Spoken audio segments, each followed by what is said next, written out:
This podcast is for educational and entertainment purposes only.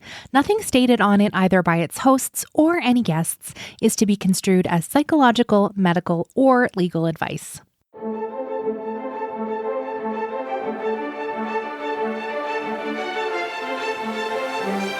You're listening to Adoptees On, the podcast where adoptees discuss the adoption experience. I'm Haley Radke. Today's episode is our last one before our holiday break. We'll be back with brand new weekly episodes on January 12th, 2024 for you. I wanted to bring you a healing series episode to make sure we all had a little extra support before the holiday rush takes over. And this year, we started a brand new event for Patreon supporters called Ask an Adoptee Therapist. It is monthly. It has been absolutely amazing for our community, and I'm really, really proud of this offering. And today's episode is a compilation of some of the really helpful conversations we've had together this fall with Marta Isabella Sierra, one of our favorite adoptee therapists. So I'm going to be posing some questions to her that have been submitted by the community, and she gives us the answers and some really, really great advice. And before we get started, I want to personally invite you to join our Patreon adoptee community over on adopteeson.com/community, which helps support you and also the show to support more adoptees around the world. We have monthly events called Ask an Adoptee Therapist, just like this episode, except for once we're done recording, we hang out with the therapist and get to chat with them and ask them questions off the record or ask for clarification, and it's just a really special time. We also have our book clubs and off-script parties and adoptee hangouts, and we'd love to have you join us. There's a 7-day free trial if you're interested. Adopteeson.com/community has those details. All right, links to everything we'll be talking about today are on the website, adopteeson.com. Let's listen in. Welcome back to Adoptees Off Script. I'm Haley Radke, and we are here with a special episode of Ask an Adoptee Therapist with one of our favorite adoptee therapists, Marta Isabella Sierra. Marta is a qualified therapist and licensed, but they are not your therapist. Our conversation and any advice given is for education and entertainment only. Welcome back, Marta. Hi, Haley. That's your thing now. You've got your catchphrase. I love it. Okay, we have some great questions today, and I thought we could spend a little extra time on our very first one because it's one of the most common questions I get. I even did an episode myself on it super early on in the healing series because I'm such an expert at that. But here is our question. I am looking for a therapist who specializes in or has experience with adult adoptees. Is there anything I should look for or ask them before starting? Marta, what are your thoughts on that? Well, first of all, those just seem like such different things potentially, right? Like adoption competent versus experience with adoption. So I guess just really knowing what are you comfortable with, kind of sitting with that. And you may not know, and you may have to, try out a therapist and see, is experience with adoption enough for you? Or, do you really want someone who specializes in this area? That's so individual. Of course, I can't name that for you, but really knowing what are you looking for? What are you hoping for? What are kind of non-negotiables for you?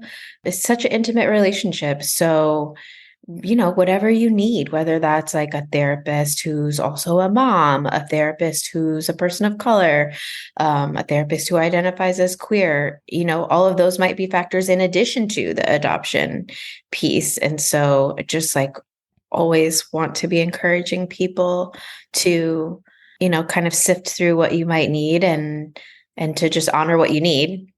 And then there's, of course, the finding piece. I mean, resource-wise, of course, the first thing I always go to is Chaitra's list of adoption competent therapists. And, of course, not everybody's on there. I'm not on there. What's left after that, I think, is community networking, because we all know a lot, and reaching out to people, maybe even if you've heard their full, and just asking if they know anybody else. there's therapists that are either like done with training, maybe not licensed, but have done work in a specific area. Like I, of course, get asked a lot for IFS. And sometimes I have someone that I've actually had a hand in training, but like maybe isn't licensed yet. So you're not going to find them on any forum, but like they might be open to private clients. So I don't know, you just have to like kind of be relentless, unfortunately, in this current mental health crisis climate of asking anybody that you think might know anything about anything and just following the path where it goes. I think a lot of people don't know too, right? You can ask questions of your therapist in advance. Yes. You can email them questions if they don't have time to get on the phone with you. You can preemptively sort of screen them in advance before you book a session. And Yes. what are some of the things that you think we should be sort of asking before we ever meet with somebody? I mean, definitely, what's their experience and training with adoption? Have they worked with multiple parts of the constellation, right? You could ask all of those things. I also think I would like encourage at least a conversation, whether that's a short Zoom or phone, or some people will do a whole session for free to assess fit. And so you can get to know them. For me, it's also in my own history of searching for therapists has sometimes also been about how what I'm bringing is being held. So I'm like flashing back to like when I was pre-estrangement and I was looking for someone to support me through that. In some of those like 15-minute phone calls, like I would just kind of say what I was wanting to work on. And the response told me everything that I needed to know about, is this person safe? Is this person going to be able to help me with this? Right. So some people were kind enough, but I was just like, nope. Just everything in my body said like, nope, it's not you. Okay, thanks for your time, and just keep going. But yes, and you can ask a provider anything you want to know. Again, anything that you feel like you need in order to trust this person. Some people might be like, I'm not willing to share that with a potential client. And again, I think then you have your answer. There shouldn't be anything that you're scared to ask, because it's your care and it's important and it matters who it is. I know we have that amazing list that you mentioned, Dr. Rhoda Leiker's list, Grow Beyond Words, with all adoptees who provide adoption competent therapy. And a lot of them are booked. If we were looking for a therapist and couldn't find one that was an adoptee, do you think there's other providers that can adequately care for us? And what are some ways that they could demonstrate that? Because we've talked about before, like, we don't want to be giving our therapist lessons in coming out of the fog. Right. Right. In my own professional career, working specialized in adoption, not everybody that works at the nonprofit that I work at is an adoptee, and they know what they're doing and they do incredible work, and they've been doing it for a really long time. So I'm not a person that believes that a therapist has to be adopted to be able to work with it or do a good job. My own therapist right now is not an adoptee.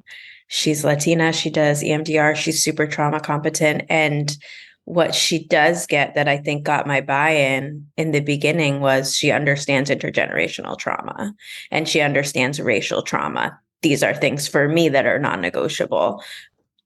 And so those were really important to me. And I kind of, again, I would say a mix between interviewed her about that and also just kind of said some things and watched and waited to see how she handled them. And that was enough for me in that moment. So I think I've seen really trauma competent therapists be able to just understand it, to understand the separation trauma and, again, whatever other maybe trauma layers you have on top of that, to just understand the severity of it. Of course, there is always going to be a moment, right? That's true of me too, as an adoptee therapist. We're not a monolith, right? We say this so much, but I can't assume that just because of my lived experience, I'm going to get everybody that sits across from me and understand exactly how that's manifested for them. So I think there's always that risk of not being understood in a certain moment, right? But overall, like, do you feel that this person sees what happened to you, sees the severity of it? I think that's all excellent advice. Thank you. Any thoughts about age and coming out of the fog? I'm a 50-year-old lesbian and only recently discovered this adoptee and adoptee therapist community. Everything is resonating, even things I never imagined. I'm questioning my life from so many new angles. To have those dense 50 years stacked up in my face and discover a gigantic laundry list of coping mechanisms that I thought were just life experiences and emotions. It's shocking and overwhelming. I was already exhausted with my life, which is how I found this community in the first place. So now it seems I need more strength than I can muster to be patient a bit longer, to let this all in and finally show up for myself. 50 years is a very long time to reflect upon. Whew, that's a big spot to be in.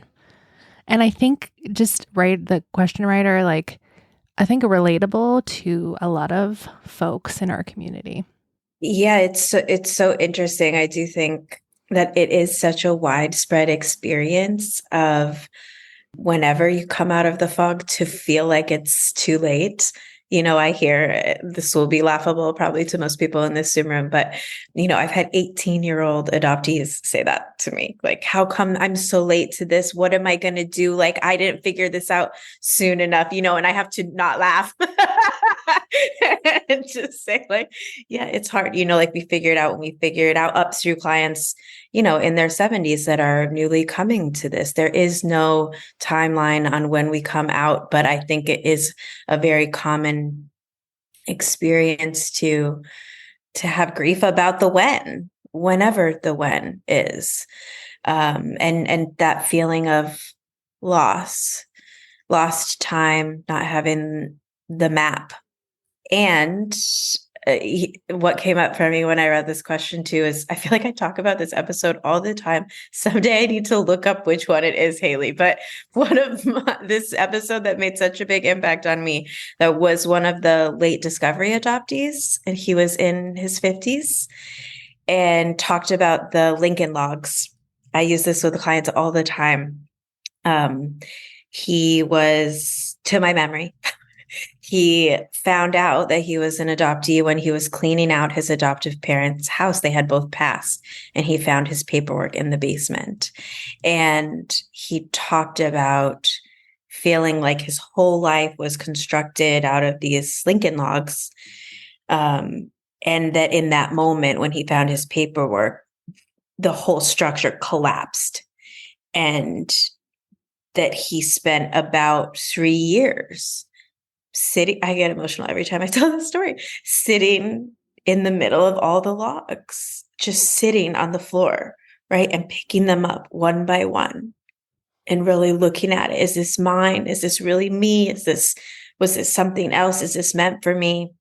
3 years, right? Of course, we know in that time he was also paying his bills and being a person, but we have to do both. That's what we're tasked with, to continue living somehow, and also have this side project of who am I and how did I come to be here, and how do I feel about all of that? So I love that, like the patience a bit longer. I mean, and there truly is no race. Like, we are on this train for as long as we are on this earth. Like, and we make sense of it as we can. And I think there's that initial urgency sometimes when we come out of the fog of like, I want to know it all, right? And that comes from, of course, I'm sure so many different parts of us that want it to be different. And it will and it won't. And I think, what also struck me about this was that this person has found the community. And so, yes, do you need more strength to hold what we hold? Yes. And we don't have to do it alone once we get connected. And so again, it's becoming quite the Marta quote, but don't be alone with it. what are some things you tell clients to do sort of in that very first stages? I can't really remember. I feel like I was pretty gradually, I didn't have like this big awakening, but I can just imagine like the overwhelm as you described. But like, let's talk about the first month. Like, what are some things like people will binge my show and I'm like, whoa, that's too much. Like, I don't know if I think that's a good idea or not. Things not to do, things to do. What do you see people doing and what do you wish they were doing?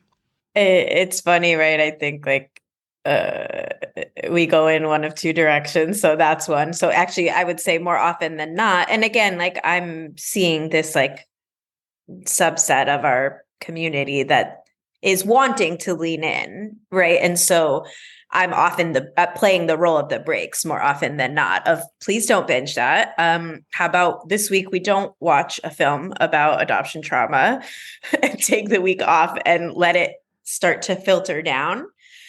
And then in other case, and then I would say there is the other direction, right? Of I feel parts of me that want some of this knowledge or yearning, but I'm terrified about how I'll feel if I read XYZ, watch this, listen to this. And so at the other end of the spectrum, I might invite someone to do that stuff in session. Again, to not be alone with it, right? Okay, primal wound is terrifying. Let's read it out loud together and talk about it as it's happening. And you say stop, we stop. So I think in both directions, pacing, because the feelings are so intense. So our desire to like go 90 miles an hour or like stop an armadillo in the middle of the road can be very intense. I think this is the kind of situation where I would really want, if they're wanting to lean into therapy, like you don't want to find someone that's not adoption competent, adoptee competent, right? Because if we're uncovering like, oh my gosh, adoption, my maternal separation is responsible for this trauma, we don't want to go to someone that's like, well, okay, I mean, maybe like, and someone that's not going to validate those things for us because they don't know. Absolutely. Any other thoughts on that one? I think also just making time for either writing or talking, however you express yourself, right? Again, I think we have this looking out thing, right? Like I want to look outside of myself to figure out how I feel. And so that some of coming out of the fog is being with ourselves, our own thoughts and feelings, and being a witness to our own process. Like, yeah, is it great to read a memoir and see like where your feelings and thoughts and lived experience lines up with that person's? Absolutely. As a means of shining a light on where you're hurting, right? And then maybe you take a break and you journal for a little while so that it's not just that external mirror, but that you're really mirroring yourself and giving yourself some time to think hard things, feel hard things, be in the confusion, the not knowing. Well, and I like what you said about this discovery of like, who am I? And I guess the piece for me is when you're diving into community, we know the adoptee community contains multitudes. So yes. Do you want to join up with us radicalized adoptees? Do you want to just be nice to yourself and just take care of yourself first? There's a lot of different ways to go. So I love that reflecting to yourself, I think is super important. On to the next question. After 28 years in reunion, I'm estranged from my biological mother. We met when I was 20. Looking back at our relationship now through therapy, etc., I can see how unhealthy it was. Talk about attachment trauma. Before coming out of the fog this spring, hard and fast, I might add, so that's very recent, I was the perfect, grateful adopted in reunion. Now I'm effing furious about the whole thing. Because my adopted parents have passed in the last 5 years, and I'm also estranged from my adopted brother, I'm hearing, but she's the only family you've got, way too much, and I'm having a hard time not losing my cool with each conversation. There's a lot of grateful being tossed around, if you know what I mean, and I'm just getting madder. Okay, this is pretty relatable. Marta, what are your thoughts on this? I mean, first, like, just, I'm so sorry for this adoptee. Like, that sounds all like a really rough unfolding, both the long-term reunion and then for it to go that way at the end, to end up, needing to set those boundaries. And so I just like want to say, like, I trust that person really did what they had to do and now how to sit with it. Right. I think that like being really protective about who we're talking to about this stuff is like a first one. And I know that can be hard. And maybe there's just like questions that are out of this person's control. But it's okay too to just say, like, I can't talk about that anymore today or anymore this week, or, like maybe we can circle back when I have the energy. But like right now I'm fresh out. If you feel like you can't even hold a boundary in a conversation, I think what jumped out to me like the most was this, like, but she's the only family you've got piece, which also just made me think about, I know a barrier to estrangement sometimes for people is I don't want to feel familyless. And so again, like what I know about that then is that this had to have been tremendously painful for the decision to have been this much space. And so to hear that, I think there is this like assumption that goes like way past relationship, right? That something is better than nothing. But something that hurts you all the time is not better than nothing.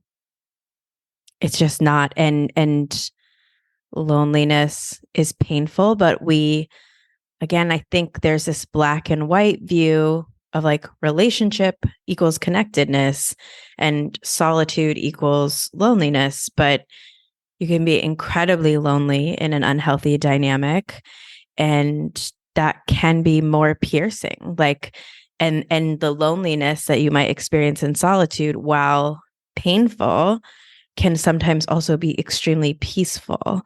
And the reference here to like the attachment trauma, the attachment wound, I'm going to just make an assumption that there was a lot of like push-pull, right? And that like is so exhausting when we're like never sure what it's going to be. We're never sure what we're going to get. So to like get off of that ride and choose peace, even if, again, that means more grief, more loss, more loneliness, definitely can be the right thing and is something that not a lot of people are going to understand.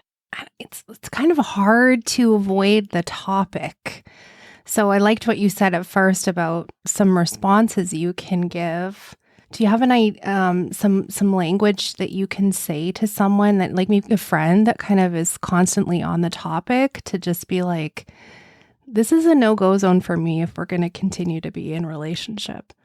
Yeah, I just, again, you could like try to get in front of it with the pieces about like, if I'm going to talk to you about this, like you have to understand how sensitive this is for me right now and how much I'm hearing about how grateful I should be in this situation. So like, like I just cannot hear that word from you. You'll have to take those feelings somewhere else if you have them, because like you can't bring them to me. And then if one gets like thrown at you from here, like that you didn't see coming, I think it's, and this is a vulnerable choice, of course, but to say ouch, right? To say, you can literally just say ouch if that's all you can get out, but to be transparent about the impact, like that was really hard to hear what you just said. Like that landed really rough on me.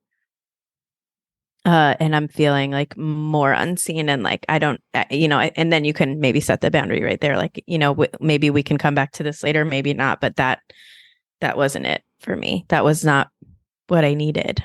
This is one of my favorite lines from my favorite series, which I've been referencing, that I've been rewatching, is this is so not how I need you to be right now, which I think is just like a really lovely general like reflection of like, you're not attuning to me. This is so not what I need from you right now.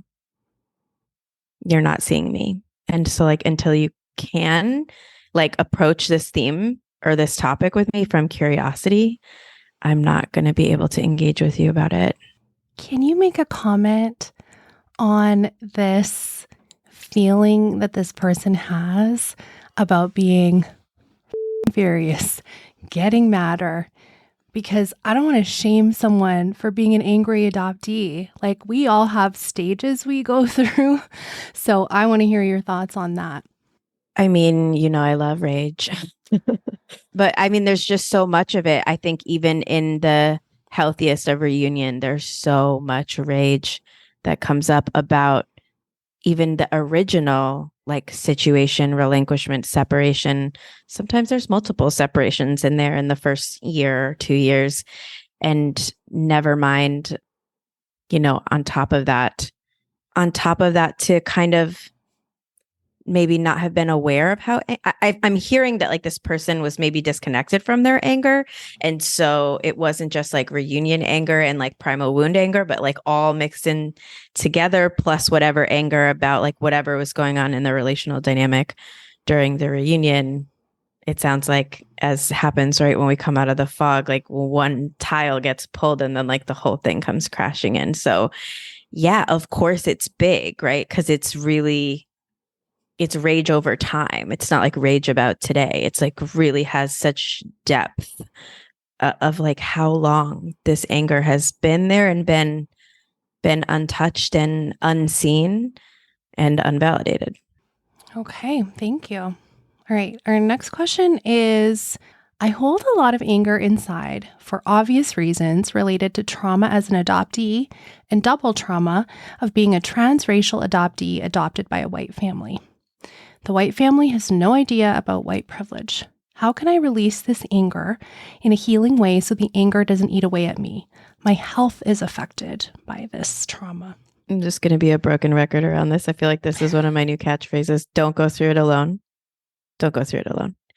Check out resources in your area or get connected with other adoptees of color, specifically given this question. It seems like the racial identity piece is really important for this person. So get around other adoptees of color who are dealing with white privilege and racism and white supremacy culture in their adoptive family systems, carrying the weight of that, whether or not they're estranged, right? There's a heavy weight to it either way. And to be in spaces where you can just really talk about that with the safety of knowing that everybody else understands. I run some POC groups and it's just such a sacred space to name some of this stuff.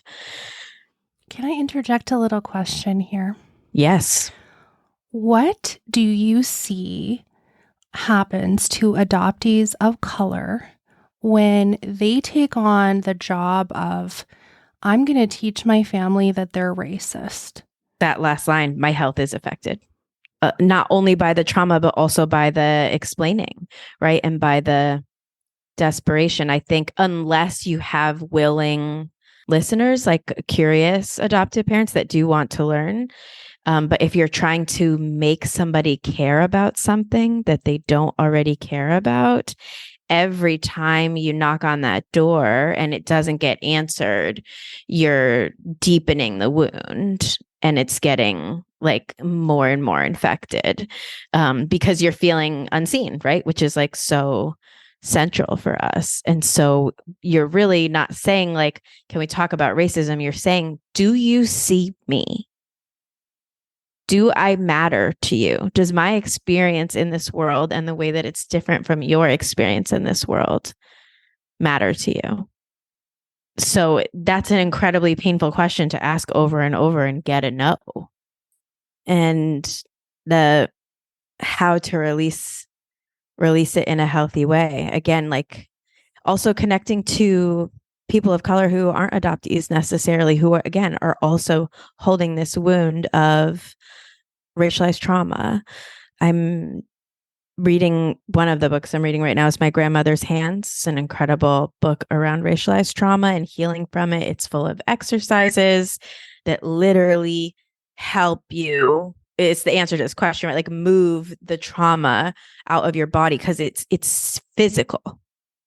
This experience of like being raised in white supremacy is physical. And again, that's people of color who aren't adoptees and who are. And so it does need movement. I mean, my other answers were all movement based, like you have a somatic therapist you're talking to. So rage rooms, if you have one in your area, are a great resource. Okay, wait, tell people what that is if they haven't heard of that. I just learned about these this summer. Oh, cool. Yes. So you go and you get to sign up for a room, and usually they have different packages, things you can destroy, whether that's like a bunch of glasses and plates, or they usually have a dummy that you can beat on if you want to. There's like office setups sometimes with like printers and old TVs, and they're all a little bit different, but I think it's, really safe. They give you a lot of safety gear versus like just kind of going off in your own space one night. And that can be really physically unsafe for your body. So you get like all the good gear, and then you also don't have to clean it up after, which I think is like also an act of the self-love, right? Of like, I'm going to break all this shit and like, you can deal with it. It's their job, they're consenting, but then you get to just have that lightness after. And I'm personally really passionate about boxing. I box most days, and I really feel the brain chemistry is very different when I don't get there. Or, martial arts, any kind of movement that feels strong and empowering and also has that impact. I didn't know that about you. We learned a new interesting fact about you. If you need a little extra support for holidays, we have our Surviving the Holidays episodes linked in the show notes for you. And Leslie Johnson has been on several times where we have talked through some of your holiday themed problems, I guess you would call it. So you can go all the way back in your feed to episode 14, 126, and 166 for those themed shows. Oh my goodness, I'm so thankful for our amazing adoptee therapists. Marta Isabella Sierra has been on, Leslie Johnson has been on, Pam Cordano has been on with us, Janet Nordine. So many amazing therapists with tons of wisdom. And if you ever have a question you want to submit, you can go to adopteeson.com/ask. And our questions will always be asked at the next Ask an Adoptee Therapist event. Love to have you join us. Adopteeson.com/community, which would be an amazing holiday gift to me if you would join us. And thank you so much for listening this year. It has been a wonderful 2023. I hope you have a nourishing and restful break if you get one. I hope you find some ways to add joy into your holiday season. And I will see you in 2024. Thanks for listening. Let's talk again soon.